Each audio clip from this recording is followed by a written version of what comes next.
Abel. Good afternoon sa inyong lahat. At anong oras na? Ayan, 11:51 na mga Abel. So ayan na lang yung natitirang ibon sa atin dito. Bale, 2, 4, 6, 8, 10. 10 na lang. 10. Then, natira pa nga, ang matitibay pa mga Abel, good news, ang matitibay pa is yung mga in-all bird pa nating singsing. Ayan. Etong si old lines natin. Ayan o. Tapos, pasok niyan Peter ang ano niyan, ang dugo. So, kapatid niya nga ito. Itong Peter na to, tsaka yun, yung Peter na yan. Itong number 9 sa Kandon, at saka number 15 sa Kandon sa Klaing. Then, ito kapatid nila, lumiit. Ayan o. Ayan o. Hindi naman siguro mapagkakaila sa inyo. Ayan o, nagtitribar silang dalawa. Magkapatid yan sa nanay, pero magkaiba yung tatay. Ang tatay nito is yung old lines natin na bloodline. So yun, inbreed yun mga Abel, no? Inbreed yun sa old lines natin. Then, ang young bird na lang natin sa KFC this winter or North Race by July 15 ata o 20 is eto na lang. Si Peter B at saka si Litar. Yan, Litar na yan, tikita nyo. Medyo may konting baleleng. Naka-recover na siya. Ayan. Pero, pag rumonda yan, napakatibay niyan. Pag lalot na rekta. Then, ito naman yung Litar natin na may pasok na Peter. O nga, Peter. Hindi. Ano, tama. Yung Peter na yun is yung nanay ni Miss DQ. Yan. Ito is nanay ni Miss DQ. And then, ang tatay nito is yung Litar natin na maraming puti sa mukha. Ano yun? Litar Arden Vandenbroek. Then, ito naman yung ating si Arden na off color natin na nakakross sa pangalan ito? Pandora natin na si Wantay. Ayan, si Pandora na Wantay. Then, ito yung stock bird natin. Yan, no? May personalized ring natin na Tagaytay loop. Ayan, kulay yellow. Ayan. Yan yung stock bird natin. Nakapatid naman netong ni Litar. Ayan. Yan na lang yung mga natitira sa ating mga ibon dito. Then, ito si Peter na old bird natin. Peter B. Banlun 73. At ito si Peter. Ito si Peter, number 15 sa Kandon, Ilocos Sur. Number 9 sa Ilocos Sur, na Klaing na Derby. Then, ito si Palawi na pumarte ng almost 9K sa Patibayan na area ng Claveria. Palawi, Monday ng umaga dumating na may tama siya. Ito naman si Banlun 73. Nag second lap winner sa BBC, number 4 o number 5 sa KFC. Yan, pan race yan.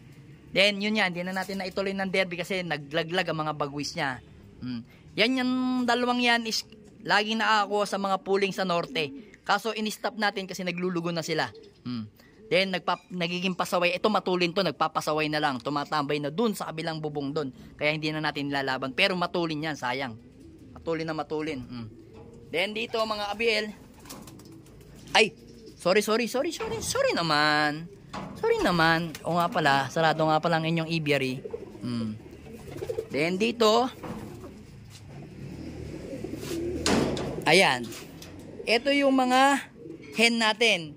Ito si Miss Dick. Miss Dick yun. Si ano yan, si Dugyot. Ayan, yung Dugyot line natin. Oy. Kakain na tayo?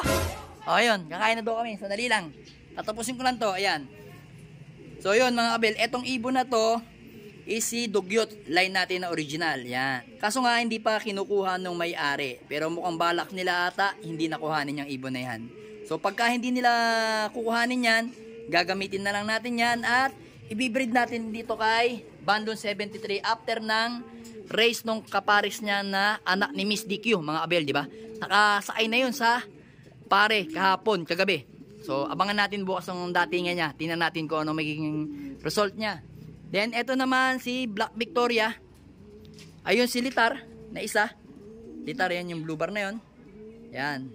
Then, yung isa, ayun si Wanda. Yan yung Wanda natin. Na may pasok na Jansen 05. Na may 441. Yan. Yan yung mga hen natin dito mga Abel. Binibilad natin sa araw dahil para maging magandang conditioning nila. Para sa darating na breeding natin ng summer at saka ng North Race, magamit natin sila ng maayos kagaya ni Dugyot. Ayan. Yan yung condition na condition kasi hindi na natin ginamit yan kasi nga nakuha na sa atin yan. Pero ngayon, o until now hindi pa kinukuha, kaya possible gamitin na lang natin yan. Then dito naman mga abiel, ayan, nagpaligo na tayo sa mga young bird natin para matanggal yung maginhawaan sila sa katawan nila kasi nga panay bulutong sila. So kailangan paliguan para maging presko kasi yung bulutong mainit sa katawan. So ang gagawin nga natin dyan, noong nakarang araw, every other day pinaliliguan ko sila. Yan, pinaliguan ko sila ngayon, bukas hindi. Susunod, paliliguan na naman mga abiel para matanggal yung bulutong nila mga abiel. Yan, tinan nyo, naka plain water tayo.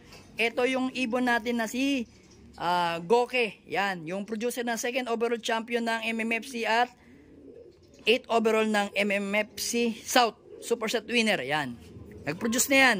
Apakalaking ibon mga abel, apakalaking ibon na yan.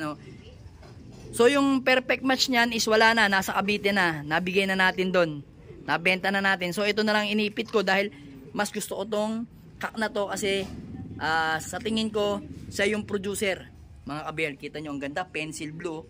Talaga naman inam. So titingnan nga natin kung sino ang pwede nating ipares sa Benito Goke natin na to. So magninilay-nilay muna ako mga abel. Pero sabi ng kumpare ko, gusto niya hiramin to eh. So meron tayong hihiramin, nakadugo naman ng bloodline natin. So paggagamit ko sa kanya yan, kasi meron daw siyang anong tawag doon? Bloodline din ni Goke, kaya sabi niya pare hiramin ko ito. Papahiram ko sa kanya, may kukuhanin naman ako sa kanyang bloodline na nanalo sa Thailand OLR. So yun. Yung yung kadugo nun ang nanalo sa OLR o yung kapatid. Thailand OLR, kaya okay na okay yun. Mapapasok natin sa mga bloodline natin dito. Kasi yung kumpare ko sa Apalit, hiraman lang kami niyan. Papahiram ko sa kanya yan. Then dito, yung mga ibon natin dito yan, tulad nito, yan, nakabilad na sa sa araw dito tuwing umaga. Yan, si Litar. Yung naglalabas ng crested, yan. Then ito yung Litar natin, na isa pang foundation natin. Yan yung pinaka-paborito kong Litar, yan. Naka NHPC na singsing, tapos PHA, yan. Yan yung huling-huling na bili ko kay Igan Williang, yan. Buti nga pinagkatiwala sa akin to eh, mga abel. Alright na alright yan. Yan, tinatawag na ako ng asawa ko kasi kakain na daw kami. Ayan, yung anak ko nagwawalis na. Kasi katatapos lang namin magtinda, kakauwi lang namin mga 11:30. Then yun, pakain, yung mga anak ko. Sila nagpakain nung mga bandang alas 9. Yung anak kong lalaki siya nagpapakain kasi dito. Dito, tsaka dito. Doon sa nakalaban natin na sasakay naman natin tumamaya sa MPFL. PUF, yan. Siya yung nag-iisang young bird na lang natin. Then yung kapares niya, yung tatay niya. So ngayon ko nang pinagpares siya mga abel. Kasi si Red Pepper dati, o nakaraan, dito lang natin nilalagay. Yang si itim naman, na reso natin, na Merwe, is doon nakalagay yan.